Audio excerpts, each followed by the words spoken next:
आज जो आप सिस्टम देख रहे हैं चर्च में, सब जगह आप बड़े बड़े सिस्टम को बनता हुआ देख रहे हैं, लेकिन पहले ऐसा नहीं था। इतनी बड़ी चर्च होने के बावजूद भी किराए पर साउंड आता था। हम अपना साउंड परचेज नहीं कर पा रहे थे, इतना पैसा भी नहीं था चर्च के पास, क्योंकि चर्च से कोई डोनेशन नहीं मांगी जाती थी, कुछ नहीं था, बस लोग आके डाल जाते थे, ठीक है कुछ नहीं है तो ना सही। ऐसा चलता रहा कितने साल। तो मैं साउंड के लिए पैसे इकट्ठे करता था कि अभी 50,000 हो गया, अभी 1,00,000 हो गया। और एक दिन परमेश्वर ने मुझसे रात को मिडनाइट के टाइम बात की कि अभी उठ और जितना पैसा तेरे पास है उसे अभी कंप्यूटर से ट्रांसफर कर। उस समय उस अकाउंट में मैंने इंटरनेट बैंकिंग रखी थी। तो रात को 12 बजे मैं उठा और मैंने कहा परमेश्वर ये पैसा तो सेव करने के लिए, ये पैसा तो मैं तेरे ही भवन का साउंड जो है उसे बाय करने के लिए मैं जोड़ रहा हूं। मुझे 6-7 लाख तब चाहिए था, 10-12 साल पहले 10 लाख में साउंड आ जाता था। तो तब मैंने कहा परमेश्वर ये तो तेरे साउंड को परचेज करने के लिए। परमेश्वर ने कहा इसे अभी बोना है। आप इमेजिन करो मेरे अकाउंट में जितना पैसा था, मैंने रात को 12 बजे अकाउंट ओपन किया, जिसके अकाउंट में डालना था उसका अकाउंट पहले से जुड़ा हुआ था मेरे साथ, मैंने उसके अकाउंट में डाला, उसको टिक किया, पैसा गया। मैंने उसको रात को मैसेज किया कि भाई साहब मैंने इतने लाख रुपए आपके अकाउंट में भेजा है। उसने कहा गॉड ब्लेस यू। मैंने कहा ठीक है जी अब तो हो गया, गॉड ब्लेस यू, अभी तो खाता खाली हो गया। इमेजिन करो थोड़े दिन में ही एक फैमिली मुझसे मिलने के लिए आई और उस फैमिली ने कहा कि परमेश्वर ने हमारे दिल में डाला है कि हमारे पास एक प्लॉट है, हम उसे बेचकर हम आपको देना चाहते हैं कि आप साउंड परचेज कर लो। कहां मैं उसे महीनों से जोड़ रहा था और कहां एक व्यक्ति आया और उसने पूरे के पूरे साउंड का खर्चा दे दिया। वो पहला टाइम था जब चर्च ने अपना साउंड खरीदा था।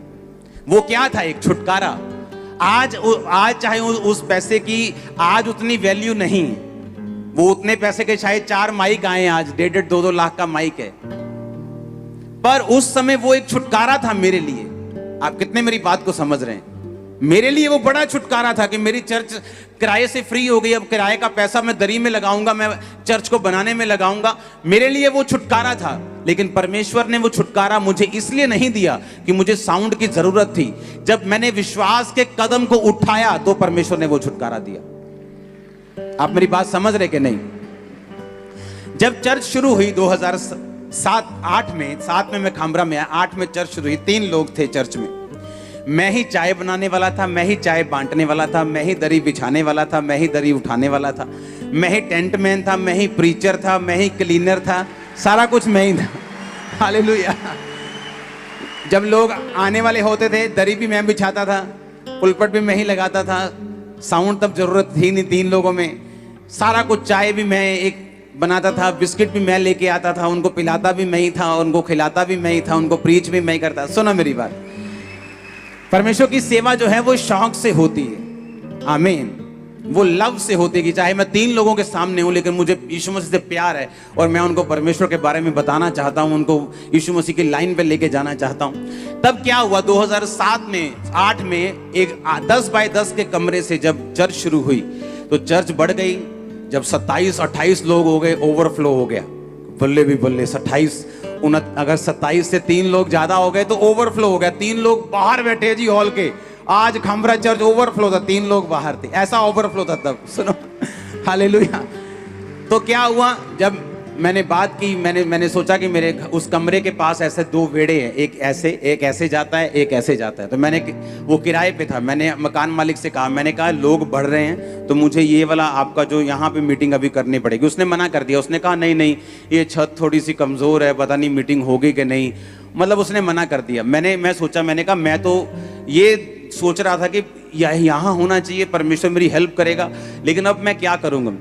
तो परमेश्वर ने इंतजाम किया है कि नीचे प्लॉट, मेरी फैमिली का प्लॉट था, वहां मीटिंग शुरू हुई। उसके बाद जब वो भर गया, उसके सामने ग्राउंड थी, फिर वहां मीटिंग शुरू हुई। जब वो ग्राउंड में हम गए तो उस ग्राउंड का जो मालिक था वो एक दिन आके बोला, यार तुम इतने कब्जा ही ना कर लियो। मैंने कहा भाई साहब हम 200 करोड़ की कोठी फ्री में छोड़ के आए, ये कब्जा करने के लिए नहीं आए हम। हाँ, लेकिन तब लोग आपको समझते नहीं, जब आपके अंदर रिजल्ट नहीं होता, जब आपने कुछ दिखाया नहीं होता, तब लोग आपको समझ नहीं पाते। तब मैंने कहा ठीक है, हम ये जगह 1 महीने के अंदर अंदर छोड़ देंगे। हमने जगह फाइंड करनी शुरू की, परमेश्वर कोई रेंट पे जगह हमें दे दे। कोई रेंट पे जगह मिल जाए, बड़ा प्लॉट मिल जाए, 100 मरले 150 मरले का रेंट पे, तो कोई रेंट पे देने के लिए तैयार नहीं था। तो एक डॉक्टर साहब है, उन्होंने अपना प्लॉट हमें ऐसे ही दे दिया कि आप यूज करो। फिर वहां गए, फिर मुझे मालूम था कितनी देर तक कोई प्लॉट, आपको कहीं तो अपनी जगह में जाना ही है, लेकिन कभी भी पैसों का इंतजाम नहीं, इतनी बड़ी चर्च होने के बावजूद भी। एक दिन जब मैं इंडिया के बाहर था, तो वहां पे मुझे, जब मैं चर्च में गया, तो वहां पे रूम के पैसे लगते हैं। मान लो एक रूम के वहां पैसे थे कि मान लो कि 80,000 रुपया एक वीक का, मान लो 2.5-3 लाख रुपया मुझे उस रूम के उनको देने थे। तो जब मैं वहां उस चर्च में पहुंचा अपने स्पिरिचुअल फादर के पास, तो उन्होंने मैसेज भेजा कि आपको रूम के पैसे देने की जरूरत नहीं। तो मेरे पास वो सारे पैसे बच गए। और जब मैं 3 हफ्ते वहां पे रहा और जब मैं आने लगा, तो परमेश्वर ने, आप इमेजिन करो, ये नहीं कि पैसे बच गए, अभी फायदा हो गया वापस ले जाएंगे पैसे, नो नो नो। मुझे मालूम था कि परमेश्वर खास मकसद के तहत ऐसा कुछ कर रहा है। जब परमेश्वर ने कहा कि जितने डॉलर्स तेरे पास हैं वो सारे बो के जाने, आप इमेजिन करो, मेरी जेब में लाखों रुपए के डॉलर्स थे। और जब मैं वहां फ्लाइट में लागोस से न्यू दिल्ली के लिए चढ़ा हूं, मेरी जेब में $1 भी नहीं था, सिंगल डॉलर। सारे डॉलर्स मैंने बो दिए। सुनो मेरी बात, अब मुझे कितने साल से हम ट्राई कर रहे थे। 2008 की मिनिस्ट्री चल रही थी, 8 निकल गया, 9 निकल गया, 10 निकल गया, 11 निकल गया, 12 में प्रवेश करने वाले थे, अभी तक चर्च के पास जगह नहीं थी। ये नहीं कि हमें चाहिए, बहुत ज्यादा जरूरी चाहिए, इसका मतलब ये नहीं परमेश्वर हमें दे देगा जब तक हम विश्वास के कदम नहीं उठाते। जब मैंने वहां पे एक बड़ा बीज बो दिया और इतना विश्वास के साथ कि परमेश्वर वापसी में अगर कोई काम पड़ गया तो तू जिम्मेवार है, मुझे, मेरी जेब में एक भी पैसा नहीं है, आया तो मैं लाखों रुपए के साथ का, तेरी जिम्मेवारी है। इमेजिन करो, जब मैं वापस आया, परमेश्वर ने इंतजाम बनाए। 2012 के लिए परमेश्वर ने, फर्स्ट टाइम था जब चर्च अपनी जगह में गई थी। उसके बाद जब वो जगह जहां पे ली गई, उसके साथ वाली जगह ली, लेकिन वो साथ वाली जगह झगड़े वाली थी। वो बोलता था मेरी है, जिसको हमने पैसे दिए वो बोलता था मेरी है, ही क्या प्रवासी लेनी नहीं जगह, साढ़े पैसे वापस करो। हमने वो जगह बेच की। 2014 में हम फिर इधर आए जहां आप बैठे हैं। आप मेरी बात समझे कि नहीं? मेरा छुटकारा मैं आपको इसलिए बता रहा हूं कि कैसे हुआ। बाइबल कहती है छुटकारा सिर्फ चाहने से, या मैं कितना दुखी हूं, या मुझे कितनी जरूरत है, इस चीज से कभी नहीं होता। हमें विश्वास के कदमों को उठाना पड़ता है, हमें व्यभिचार छोड़ना पड़ता है, हमें पाप छोड़ना पड़ता है, हमें बोना पड़ता है, हमें टाइथ निकालना पड़ता है, हमें ऑफरिंग्स को बोना पड़ता है, हमें परमेश्वर को अपनी जिंदगी समर्पित करनी पड़ती है, हमें अपनी जिंदगी से डर निकालना पड़ता है। बहुत सारी चीजें हैं जो छुटकारा मायने रखती, जिससे छुटकारा आता है। वो छुटकारा किस तरह आएगा वो मायने रखती हैं चीजें। हालेलुया। कितने मेरी बात को समझ रहे हैं?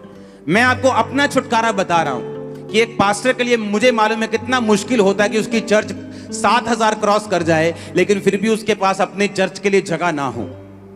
उसे मालूम हो किराए पर आप कितनी देर रह लोगे, कितनी देर कोई आपको किराए पे अपने रख सकता है। कभी ना कभी तो आपको निकलना ही पड़ेगा, कभी ना कभी तो आपको अपनी जगह में जाना ही पड़ेगा। लेकिन कब ऐसा होगा? हम सोचते हैं हम प्रार्थना करेंगे, प्रार्थना करते रहेंगे, 40 साल भी करते रहेंगे, लेकिन जब तक आप विश्वास के कदम नहीं उठाएंगे, जब तक आप बोएंगे नहीं, जब तक आप परमेश्वर के वचनों को मानेंगे नहीं, तब तक परमेश्वर आपकी लाइफ में काम नहीं करता। हालेलुया।